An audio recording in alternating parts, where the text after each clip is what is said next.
Good morning বন্ধুরা। সকাল এখন বাজে 6:10।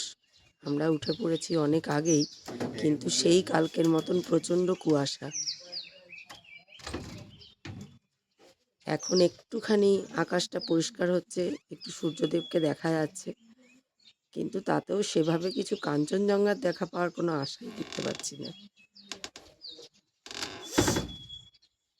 কিন্তু তবুও আকাশটা দেখুন, এত সুন্দর লাগছে না? একটু পরিষ্কার, একটু কালো, দারুণ লাগছে দেখতে।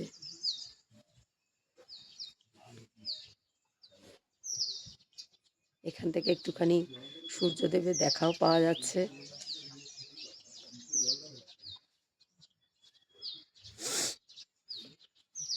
আর এই গ্রামটা তো অদ্ভুত সুন্দর লাগছে সকালবেলায়। কাল বিকেলেও এসে দেখেছি, খুব ভালো লেগেছে, কিন্তু এখন সকালবেলাটা বেশি ভালো লাগছে।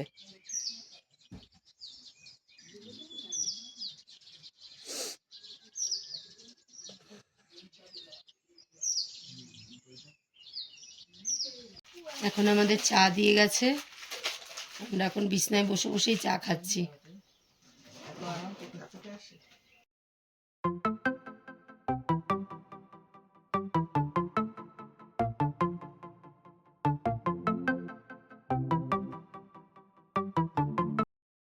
গেলবার নর্থ বেঙ্গল ঘুরতে এসে দার্জিলিংয়ে গিয়ে তাও একটু কাঞ্চনজঙ্ঘার দেখা পেয়েছিলাম, কিন্তু এবার আর মনে হয় দেখাই পাওয়া যাবে না। আজকের দিনটাই আমাদের এখানে থাকার, তারপরে খানিক পরে আমরা রিসর্ট থেকে বেরিয়ে যাব। আমরা সাইট সিইং করতে করতে কাফেরগাঁওতে গিয়ে ঢুকবো।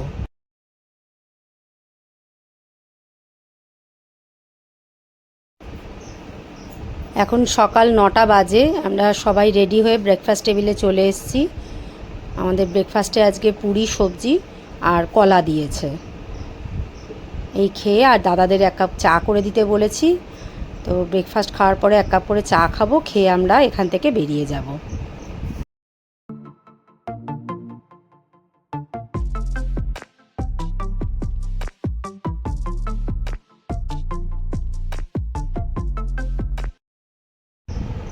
হোটেল থেকে ব্রেকফাস্ট করে বেরিয়েই আমরা ফার্স্টে চলে এসেছি ঋষভের ভিউ পয়েন্টে। আই লাভ ঋষভ লেখা এই ভিউ পয়েন্টে আমরা চলে এসেছি। কিন্তু ওই যেটা বললাম, এত ফগি ওয়েদার যে কিছুই দেখা যাচ্ছে না, শুধু কুয়াশা আর কুয়াশা। প্রত্যেকের পাশ দিয়ে, গায়ের পাশ দিয়ে যেন মনে হচ্ছে মেঘগুলো ভেসে ভেসে চলে যাচ্ছে। তাও আমরা এখানে অনেকটা সময় দাঁড়ালাম, যদি কিছু দেখা যায়, যদি একটু আকাশ পরিষ্কার হয়, কিন্তু কিছুই দেখা গেল না। অনেকক্ষণ দাঁড়ালাম, সবাই খুব ছবি টবি তুললাম। পাশে দিদির এক দোকান আছে, চায়ের দোকান একজন দিদির, তার থেকে চা খেলাম।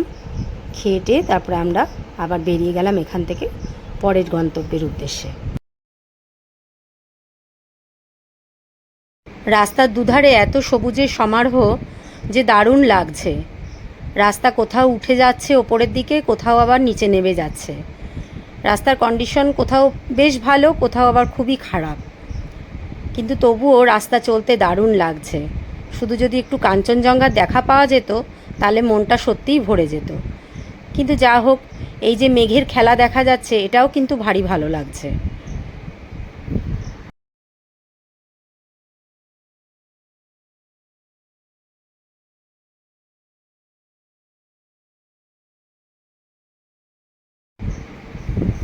রাস্তার দুধারে সবুজের সমারোহ আর মেঘের খেলা দেখতে দেখতে আমরা এখন চলে এসেছি লাভা মনাস্ট্রির সামনে। দেখুন কি দারুণ লাগছে, মেঘে যেন মেঘের মধ্যেই আমরা রয়েছি মনে হচ্ছে, এত ভালো লাগছে।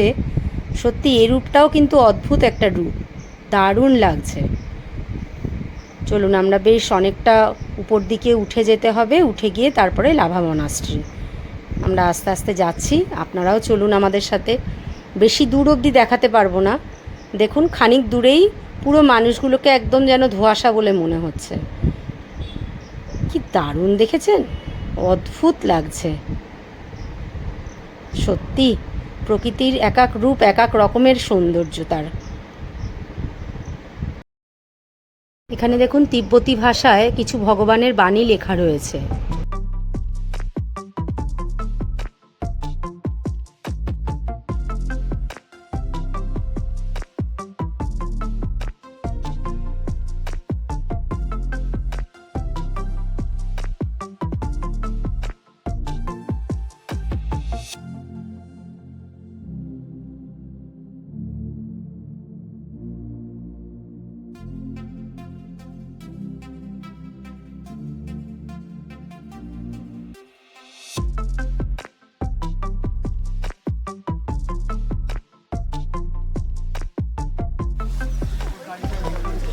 এখানে মনাস্ট্রিতে দেখুন যেসব মঙ্করা থাকে তারা এখানে নিজেদের মধ্যে খেলাধুলা করছে, আর এখানে সব থাকে, আর এখানে এই যে খেলাধুলা করছে মঙ্করা।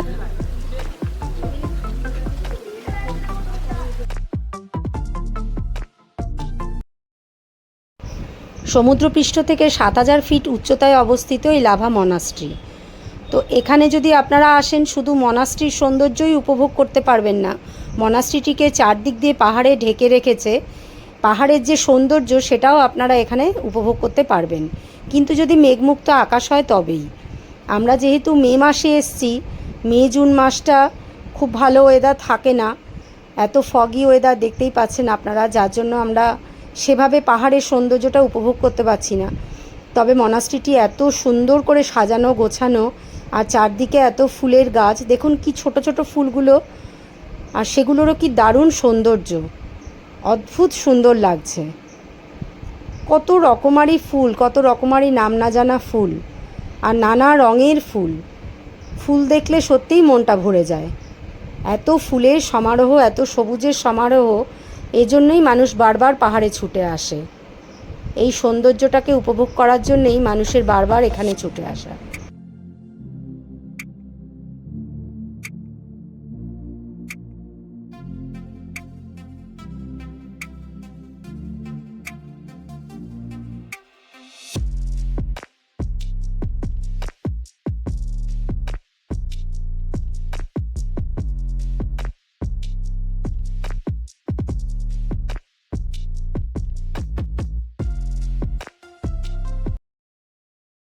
আমরা বাড়িতে ফুল গাছ লাগালে কত যত্ন করি ফুল হওয়ার জন্য, কিন্তু সেভাবে কিন্তু হয় না। আর এখানে দেখুন, এটা যদিও বা মনাস্ট্রি এরা নিজেরা লাগিয়েছে, করছে, তার জন্য তার পরিচর্যা করছে, সেটা ঠিকই, কিন্তু তবুও আপনি পাহাড়ে যে কোনো রাস্তার ধারে দুধারে দেখুন কত গাছ হয়ে থাকে, তাতে কত সুন্দর ফুল হয়ে থাকে। এখানে পরিবেশ এত সুন্দর, প্রকৃতি এত ভালো, এত মানে পরিষ্কার প্রকৃতি, যে এখানে আপনা আপনি এত সুন্দর গাছপালা ফুল সমস্ত হয়। আর আমরা শত চেষ্টা করেও, শত পয়সা খরচ করেও কিন্তু এত সুন্দর গাছ বা এত সুন্দর ফুল ফোটাতে আমরা পারি না। সত্যি এক অদ্ভুত রূপ প্রকৃতির।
মনাস্ট্রির এই সাইডটা দিয়ে খুব ভালো কাঞ্চনজঙ্ঘার ভিউ পাওয়া যায়, কিন্তু আজকে তো একদম কুয়াশা, যার জন্য কিছুই দেখা যাচ্ছে না।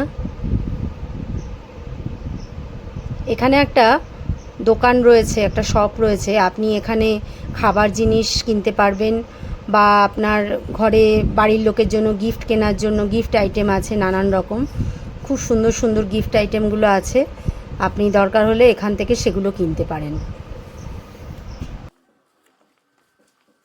এখানে দেখুন কত রকমারি সোয়েটার, জ্যাকেট, স্কার্ফ, টুপি সব এখানে ঝোলানো রয়েছে। তাছাড়াও কত ছবি, কত ওয়ালপেপার, সমস্ত কিছু এখানে রয়েছে। প্রত্যেকটা জিনিস খুব সুন্দর, কিন্তু দামটা খুব বেশি। যা হোক, আপনাদের যদি মনে হয়, ইচ্ছা হয় কেনার, তাহলে আপনারা এখান থেকে কিনতে পারেন। খুব সুন্দর সুন্দর দেখুন মূর্তিগুলো রয়েছে, স্ট্যাচুগুলো সব রয়েছে। এখানে ছোট ছোট গিফট আইটেমও অনেক রকমের আছে, আপনারা এগুলো দেখে পছন্দ করে কিনতে পারেন।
1987 সালে তৃতীয় জাংকং কংট্রুল রিনপোচে এই মনাস্ট্রিটি প্রতিষ্ঠা করেছিলেন। এটি তিব্বতী স্থাপত্য শৈলীতে তৈরি। পশ্চিমবঙ্গের কালিম্পং জেলার লাভা গ্রামে এই মনাস্ট্রিটি তৈরি করা হয়েছিল। এই মনাস্ট্রিটি লাভা মনাস্ট্রি নামে পরিচিত, কিন্তু এই মনাস্ট্রিটিকে কাগু থিকচেন লিং মনাস্ট্রি বলেও নামকরণ আছে এর। এটি হলো মনাস্ট্রির প্রার্থনা গৃহ। সকালবেলা এবং বিকেলবেলা এখানে ছোট যেসব মঙ্ক ছেলেরা এখানে থাকে তারা এখানে প্রার্থনা করে। সকালবেলায় 5টা থেকে 6টা পর্যন্ত প্রার্থনা হয়, আর বিকেলবেলায় 4টে থেকে 5টা পর্যন্ত এখানে প্রার্থনা হয়।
অনেকটা সময় মনাস্ট্রিতে কাটালাম, খুব ভালো লাগলো। সব কিছু ঘুরে ঘুরে দেখলাম, অনেক ছবিও তুললাম। এবার আমরা বেরিয়ে পড়েছি আমাদের পরের গন্তব্যের উদ্দেশ্যে। এখন আমরা চলে এসেছি ডাবলিং ভিউ পয়েন্ট দেখতে।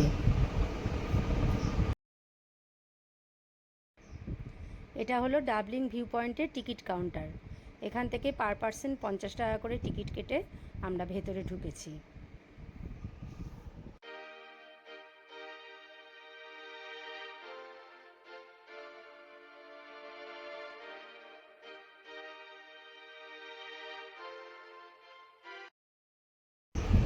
এখানকার ভিউ এত সুন্দর আর এত রকমারি এখানে জিনিস আছে দেখার মতন, যে আপনি একবার আসলে আপনার আর মন চাইবে না সহজে এখান থেকে যাওয়ার। আমরাও এখানে অনেকটা সময় ছিলাম।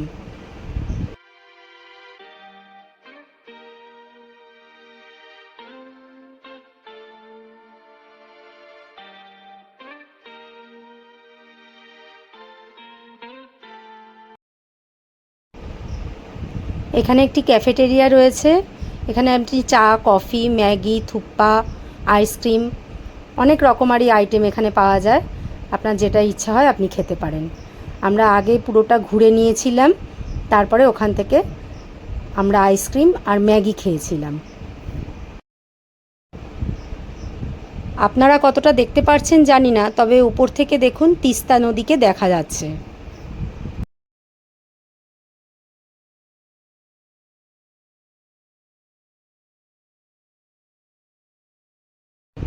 এখানে দেখুন একটি গ্লাস ব্রিজ রয়েছে। এখানে ফটো জোন করা রয়েছে। সবাই একজন একজন করে আমরা যাচ্ছি, দুজন দুজন করে যেতে দিচ্ছে ফটো তোলার জন্য। তাছাড়া এদিকেও বেশ কিছু ফটো তোলার জায়গা করা রয়েছে। খুব সুন্দর, সত্যি দারুণ এই জায়গাটা।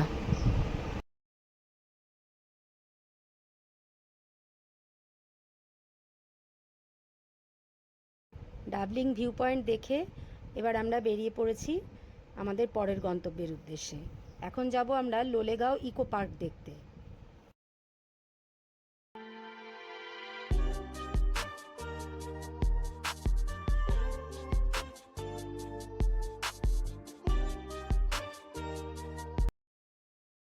এটা হলো লোলেগাঁও ইকো পার্কের টিকিট কাউন্টার। এখান থেকে 20 টাকা করে টিকিট কেটে এবার আমরা ভেতরে ঢুকবো।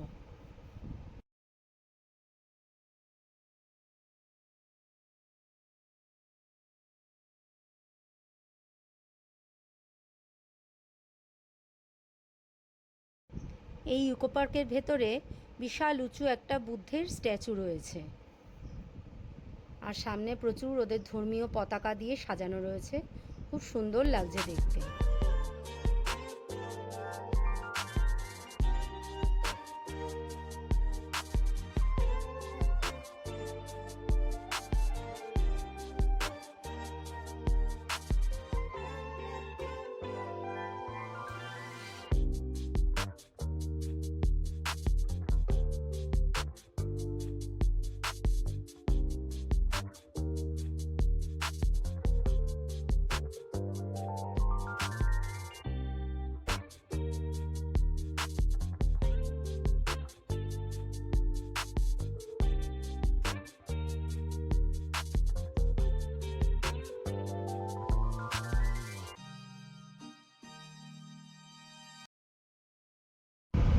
খুব সুন্দর একটি শান্ত পরিবেশ। এখানে আমরা অনেকক্ষণ কাটালাম, ছবি তুললাম। অনেক বাচ্চারা খেলাটেলা করছে, বেশ ভালোই লাগলো। খুব সুন্দর লাগলো জায়গাটা। এবার আমরা আস্তে আস্তে এখান থেকে বেরিয়ে যাব।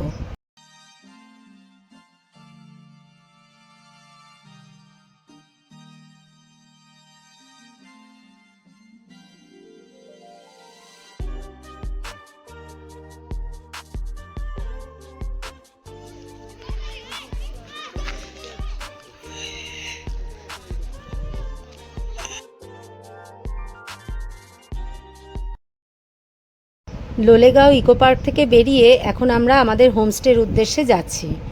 রাস্তাটা দেখেছেন কি দারুণ লাগছে, সামনে কিচ্ছু দেখা যাচ্ছে না, আর বিশাল বিশাল দুদিকে শুধু পাইন আর ধুপি গাছ। কি দারুণ লাগছে দেখতে। অদ্ভুত সুন্দর, অনেকটা কাশ্মীরের পাটনিটপের কথা মনে পড়ে যাচ্ছে এই রাস্তাটা দেখে। সত্যি দারুণ, অদ্ভুত।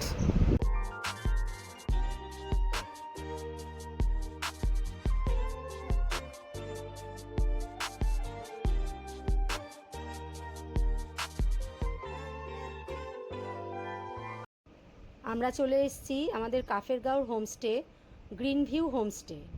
নাম্বারটা স্ক্রিনে প্রোভাইড করা হলো, আপনাদের যদি মনে হয়, যদি দরকার হয়, তাহলে এই ফোন নাম্বারে ফোন করে এখানকার বুকিং নিতে পারেন।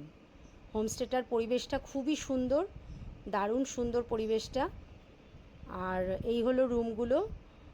আমাদের 3টে রুম দিয়েছিল, প্রত্যেকটি রুমেই একটি সিঙ্গেল বেড আর একটি ডবল বেড রয়েছে, মাঝখানে একটি সেন্টার টেবিল। আর রুমগুলো হচ্ছে উডেন রুম, উডেন কটেজ। দুদিকে দুটো জানলা আছে।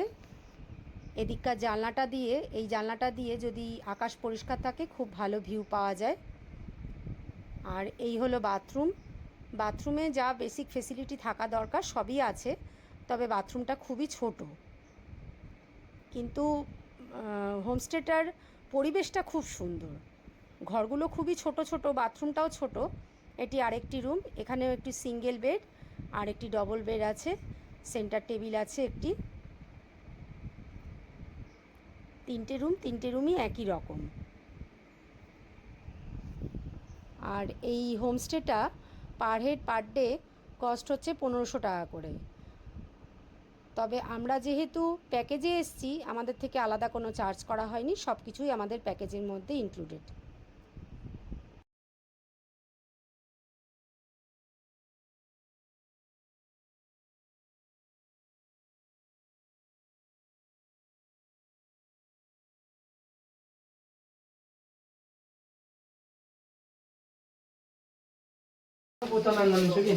এটা আমাদের আর একটা রুম,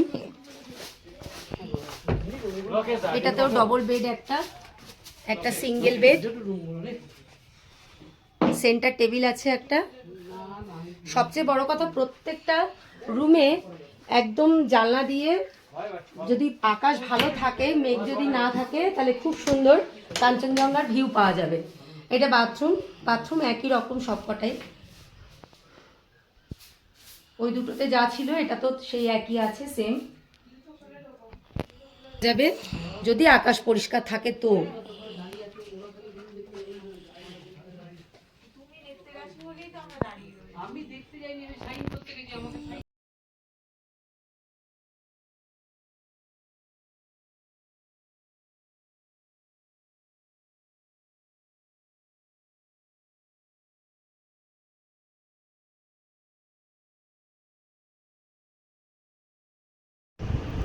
হোমস্টেটা কি দারুণ দেখুন, চারদিকে কটেজ করা আর মাঝখানে একটা খুব সুন্দর বাগান করা, খুব ভালো লাগছে দেখতে। প্রচুর ফুলের গাছ রয়েছে মাঝখানটায়, আপনি ভেতরে গিয়ে বসে গল্প করতে পারেন, খুব সুন্দর লাগবে।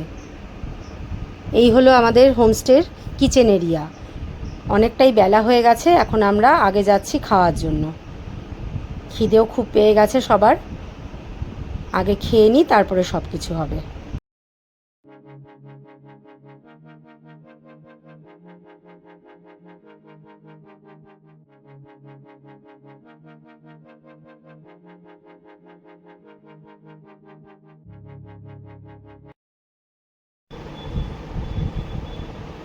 আমরা খেতে বসে গেছি।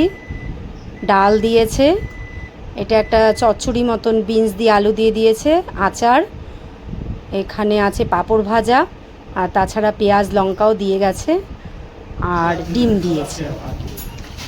যেটা সমস্ত হোমস্টেগুলোতে হয় সেই একই রকম খাবার প্যাটার্ন। যাই হোক, মোটামুটি ভালোই আমরা খেয়েছি। এবার একটু বিকেলবেলায় আমরা বাইরে ঘুরছি এদিক ওদিকে। কি দারুণ লাগছে দেখুন, একটু আকাশটা পরিষ্কার হচ্ছে, দেখি আবার আশায় বসে থাকি যদি কাল সকালে কিছু দেখা যায়। সূর্য অস্ত যাচ্ছে, অদ্ভুত সুন্দর লাগছে দেখতে। একটু আবার আশা করে বসে থাকি, দেখি।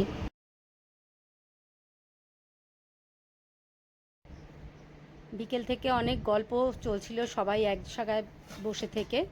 এখন সন্ধে হয়ে গেছে, এখন আমাদেরকে চা, পাকোড়া আর ভেজ পাকোড়া আর সস দিয়ে গেছে এখানে।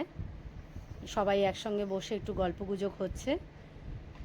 সবাই একসঙ্গে বসে এরকম গল্প করতে কিন্তু দারুণ লাগে, তাই না বলুন? খুবই ভালো লাগে, এ তো ঘরে সবসময় হয় না।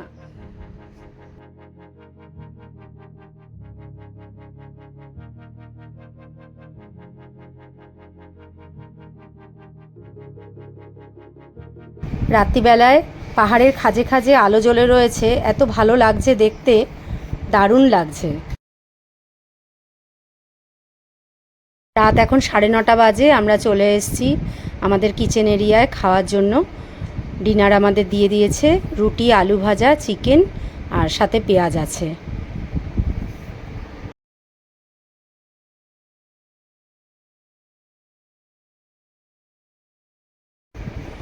কালকে বিকেলবেলার আকাশটা একটু পরিষ্কার দেখে খুব আশা করেছিলাম বোধহয় কিছু দেখা যাবে। এখন সকাল 7টা বাজে, সকাল সেই 4:30 থেকে 3বার উঠেছি, কিন্তু 3বারই সেই একই কন্ডিশন। দেখেছেন কটেজগুলোর বাইরের আলোগুলো পর্যন্ত এখনও জ্বলছে। এত বাইরেটা কুয়াশা হয়ে রয়েছে, কিচ্ছু দেখা যাচ্ছে না। দেখুন আমাদের কিচেন এরিয়াটাও ভালোভাবে দেখা যাচ্ছে না, সামনের কটেজগুলোও কিছু দেখা যাচ্ছে না।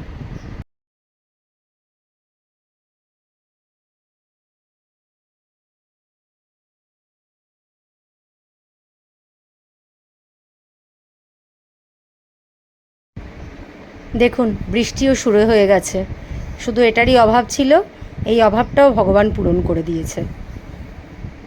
তবে বৃষ্টিটা কিন্তু দারুণ লাগছে। বলছি বটে, এত কুয়াশা, এত বৃষ্টি, এত সমস্যা, কাঞ্চনজঙ্ঘা দেখতে পাচ্ছি না বলে, কিন্তু সত্যি যা দেখতে পাচ্ছি সেগুলোও খুব ভালো লাগছে। এখন 9টা বেজে গেছে, কিন্তু বেরোতে হবে, আজ আমাদের এখানে লাস্ট দিন। আমরা আজকে এখান থেকে বেরিয়ে ডাইরেক্ট চলে যাব এনজিপি স্টেশন, সেখান থেকে আমাদের সন্ধেবেলায় ট্রেন আছে। আমরা চলে এসেছি ব্রেকফাস্ট টেবিলে। আজকে আমরা একটু দেরি করেই ব্রেকফাস্ট করতে এসেছি, কারণ আমরা এখান থেকে বেরিয়ে একবারে এনজিপি যাব। আজ আমাদের অন্য কোনো সাইট সিইং নেই। ব্রেকফাস্টে লুচি, তরকারি, পেঁয়াজ এসবই আছে। ব্রেকফাস্ট করে আমরা বেরিয়ে পড়েছি। বেলা এখন বাজে 11:30, কিন্তু বাইরের অবস্থাটা দেখুন, শুধু কিচ্ছু দেখা যাচ্ছে না।